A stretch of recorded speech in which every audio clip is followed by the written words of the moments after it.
can't just think you're going to be successful overnight and it happens. Honestly, behind every single person that you think is an overnight success, there is 10 years of hard ass work, grind, hustle, and everything else that goes along with it, because I could tell you that from personal experience. And anyone else that I know is successful didn't just get there on a hope and a prayer. They put one foot in front of the other and they made it happen. So I hope this podcast helps you get over your cringe moment to make your dreams come true.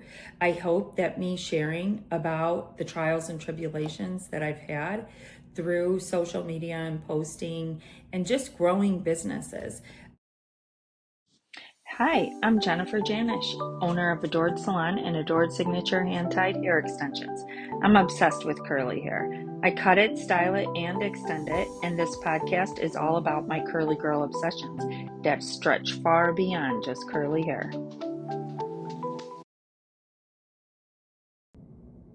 Hey there, it's me, Jennifer, from the Curly Girls Obsessions, which you are watching today.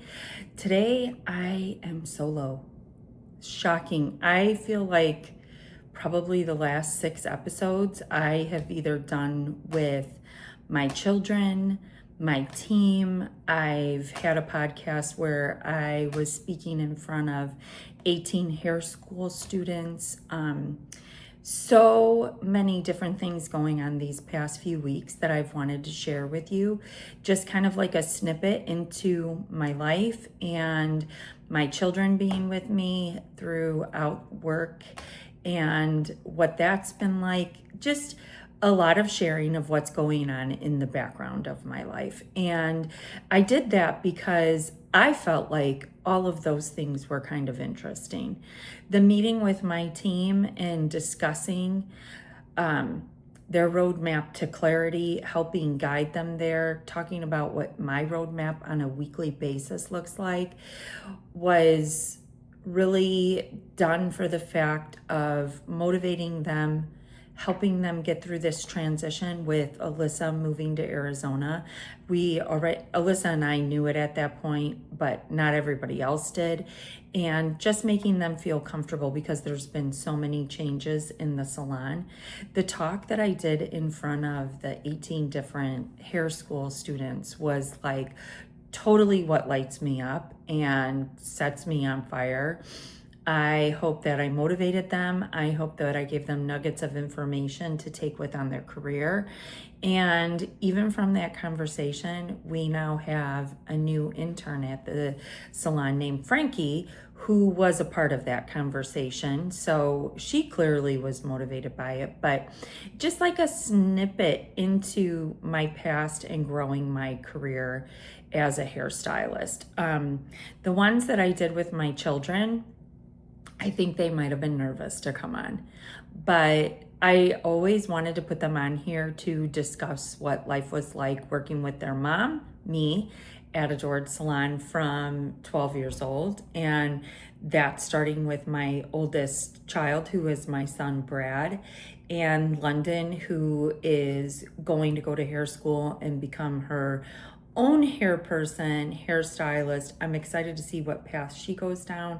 And Karina, the very diplomatic one, the one who came out of her shell working at the salon and is now in HR. They were fun episodes to do and something that I just wanted to be a part of this podcast as like a legacy that they've been a part of this success all the way through. The other one that I'd love to interview is my husband, but I don't know if he'll come on here. He kind of likes to remain in the background. And so moving on from that, today I want to talk about this topic because of so much change at Adored Salon, because there's always change in life, right? And this one statement that someone said to me really hit home because I feel like it could not be more true. And it is that it felt cringe until someone told me you inspired me. putting ourselves out there as hairstylists, influencers, professionals, like whatever it is, always seems scary. And I feel like a lot of people are hesitant. I remember the early days of going on camera, speaking in front of people, being petrified. Oh my God, speech class in high school, I thought I would throw up all over the floor. And I had my best friend, Mariah, sitting in this chairs making fun of me the entire time, making it 10 times harder for me to get through that class. And now here I am on social media all the time doing this podcast. I love speaking in front of groups. I actually want to speak in front of more groups. And if you would have told me that when I was 17 years old, like I said, I would have thrown up all over a floor. And being in this industry, the hair industry, it is pretty influential in the fact of, when you do a lot of people's hair and they love you, it really pushes your ego to a whole nother level, right? Like, I will say there is something about your confidence level when clients are telling you all day long that you do amazing work. And then when it's reinforced through social media and other platforms. But it didn't start out like that. It didn't start out where people even knew who I was because, pre-social media, it was like the mom in the carpool line, the mom that, as far as I go, right? The mom that was always nice to people at school, the mom that volunteered for things, the mom that, had 4 children and did hair, and also knew like being a person in the community would help grow that. That was the options that we had pre-social media as far as it went for me. In my early years, it was, just always being a smiling face in the salon and making sure that people knew who I was. I really made it a point to be a part of conversations in the event that someone was sick and their client needed to see me, or if they were talking to someone and they were like, oh yeah, hey, she's super nice. She sits next to so-and-so at this place. You should go see her. And I was always kind of known for the girl, obviously with curly hair. And just because of that, early on in my career, they all thought that I could do curly hair. And honestly, I did a good job with the tools that I had at the time. And taking it to the next level with a curly certification really bumped that up to the next layer. And it was good for the beginning of it, right? So when I started doing curly hair 17 years ago, we relied on reviews on the curly hair website that we were certified with. People flooded there. They looked for, salons, where to go to, and then they would go through the salons and then they would check their reviews. If you had great reviews, they would pile in like crazy. I did have great reviews. It was perfect. Then that website changed. And I don't know if it was due to social media. I honestly, I don't know, because I do run 3 different websites and I know how easy it is to have a page with people on it. And, if they wanted to write reviews, so be it, write reviews. Complexity, yes, a little bit more than a typical landing page, but it all was there. They revamped their website probably 10 years ago. And it took away images of the stylist, which it totally helped me because I had curly hair, and it took away the reviews. So what was the next outlet, right? We had to get on social media in order to make this happen. So when Adored Salon started, we did have social media, but it was like, oh, if you threw up a post every other week, whatever, right? We still were relying a lot on the community to come in at that time. And I feel like prior to COVID, we started amping it up, But then when COVID happened, it was our only source outside of email marketing to get to our clients. And with email marketing, if we wanted to share a video through email, it either had to be on YouTube or on Instagram. Facebook, I believe, capped our videos at like 2 minutes or something at that time. I don't remember. But the bottom line here is that everybody was kind of scared. It was a cringe moment. And I was like, listen, guys, we have to do this. We don't have a choice. We have to be front and center. And I'll go first. I always, with my team, have never been like, you do this, I'm not going to do it. It's always been like, I'm able to do this. I can show you that I'm doing this, so you should feel comfortable too. I'm not asking you to do anything that I don't do. So let's get on this bandwagon. The struggle bus was pretty hard. Okay. Not gonna lie. There was a lot of struggle. There was a lot of complaining. There was a lot of missing their days and whatever. But at the end, it really helped us grow as a hair salon. And fast forward, now we're obviously past the pandemic, and I'm not requiring anybody to go on social media and talk for 2 minutes, 3 minutes, whatever. So nobody's really doing it anymore, but they are posting and they are getting their name out there. And so when it comes back to me with, it was cringe until the moment you inspired somebody, I think back to the fact that I'm just Jennifer. I'm in a suburb of Chicago. I have a hair salon. I'm a hairstylist. And I remember when I started the hairline, that was really and truly when it was kind of like, okay, now you've really got to get yourself out there. So the hairline is Adored Signature Hand-Tied Hair, for those of you who don't know it. And the hairline was created out of a need inside of the hair salon. I became certified in hand-tied hair extensions 16 years ago.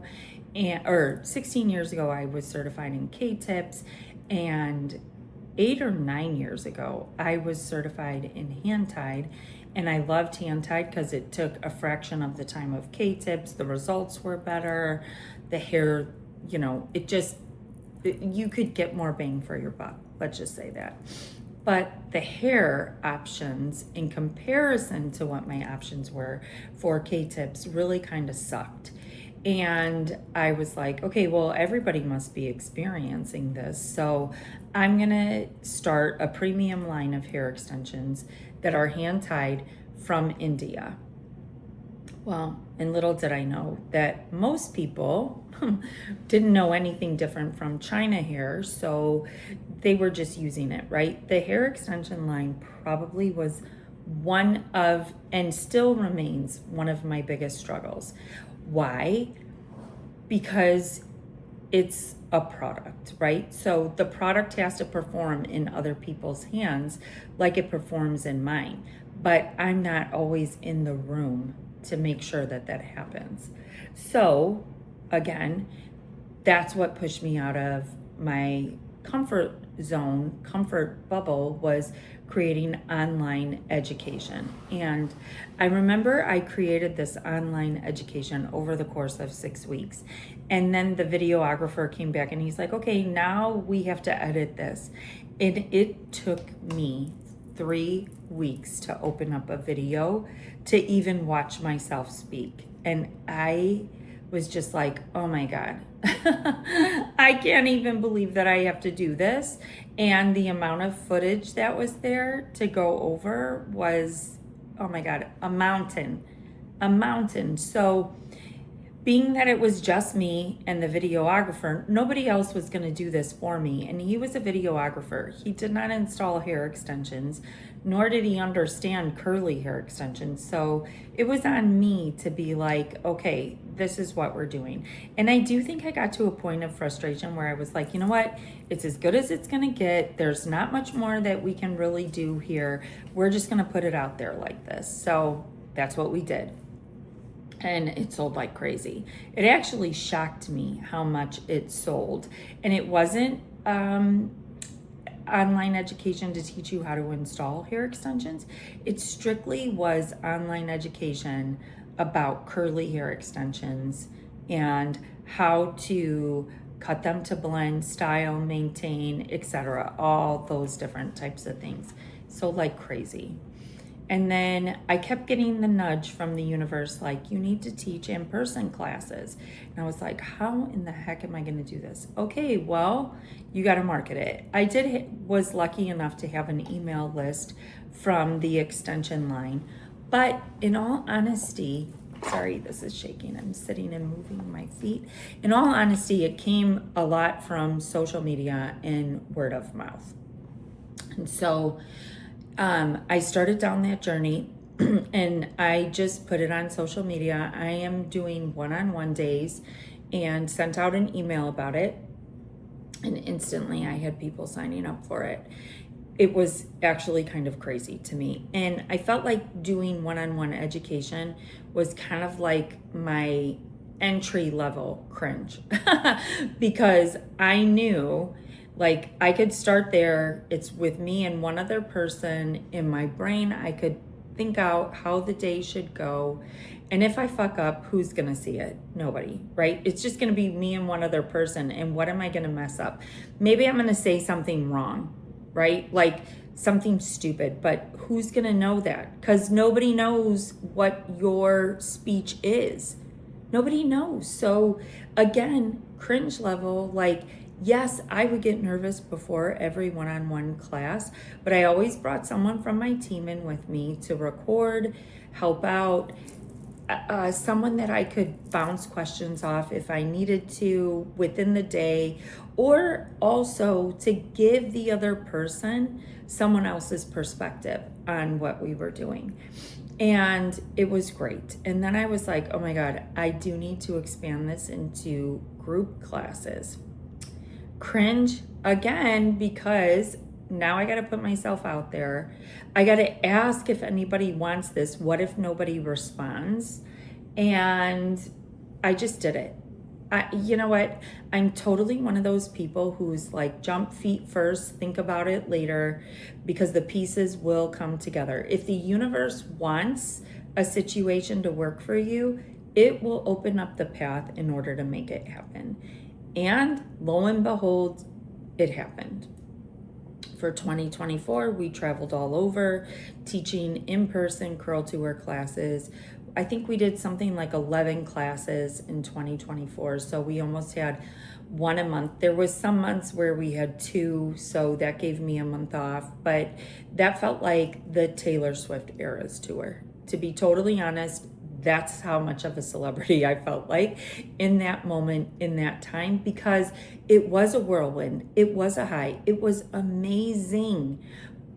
But the key takeaway is that if I didn't get over the cringe from the start, I would have never got to experience something like that. I would have never been asked to fly all over the place and teach people. And the power of social media goes so much further than cringe moments or having these successes. The power of social media also brought me people from all over. I even had someone come from Australia. There was a time period where we were going to go to Australia to teach a class because there was so much interest in it. But the logistics of it never worked. And a lot of it had to do with the ages of my kids and the amount of time that I would have to be gone for that class. I just did not feel right about leaving them for that amount of time.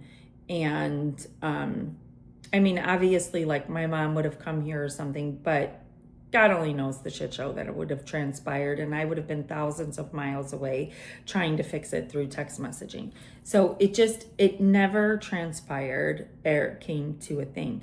But the honor that people from that far away actually knew who I was and wanted me there. There's even podcasts with some of the stylists from Australia that wanted me to come where we're chit-chatting about it. So the point of it is that in order to get to an end result that you want, right? You got to go through the cringe first. You got to go through the hard stuff in order to get there, to make you better, to do it. And when your cringe moment becomes an inspiration to others, which trust me, if you are posting on social media as a hairstylist and you're like, I get 2 likes, I get 3 likes, I get this, I don't, it's embarrassing, I deleted it, I didn't get enough interactions. You never know who's silently watching you. I can tell you that all the people that I went to for the curl tour prior to me coming to their salons never liked a single post on my social media. Never commented, nothing. And we still found each other. But I think it was because they were silently watching me for a couple years in order to know, like, and trust me through a social platform in order to pay for me to educate them on the ways of curly hair extensions. It's that thing that I want to share with you in this moment is, if you have an idea, if you have a dream, if you have something that just sparks interest in you that you want to follow through with, or you think that is a possibility in life, you've got to get over the cringe. You have got to get over it, and you've got to put yourself out there, because the idea doesn't just turn into a thing on its own. While I said the universe opens up for you and makes things happen, you also have to make those things happen in order for it to become a thing. Like, you might get the idea in your head. God might hear you say it, think it, dream it up, right? But God is also going to expect you to act on it like you want it and show him that you want it in order for it to become a thing. Does that make sense? You can't just think you're going to be successful overnight and it happens. Honestly, behind every single person that you think is an overnight success, there is 10 years of hard ass work, grind, hustle, and everything else that goes along with it, because I could tell you that from personal experience. And anyone else that I know is successful didn't just get there on a hope and a prayer. They put one foot in front of the other and they made it happen. So I hope this podcast helps you get over your cringe moment to make your dreams come true. I hope that me sharing about the trials and tribulations that I've had through social media and posting and just growing businesses. I think in the next podcast, I'm going to go a little bit deeper into the things throughout my years in being an entrepreneur that have helped me get to the next level easier and more efficiently. But in order to get those things, I had to fail first in order to find them because I needed to go on a soul search when things didn't work out. So that's going to be coming up next. I hope you enjoyed this episode. If you don't subscribe, please click the subscribe button and subscribe today, because helping our podcast grow helps it get to other people that may need to hear this message. And if you have a friend that you think might benefit from this, send it to them. If you think that you love my hair and you're like, want to check it out with another friend, send it to that friend. And if you do like my hair, Adored Salon is in Lombard, Illinois, and we are always looking for new clients. So on that note, I'll see you next week on the Curly Girls Obsessions.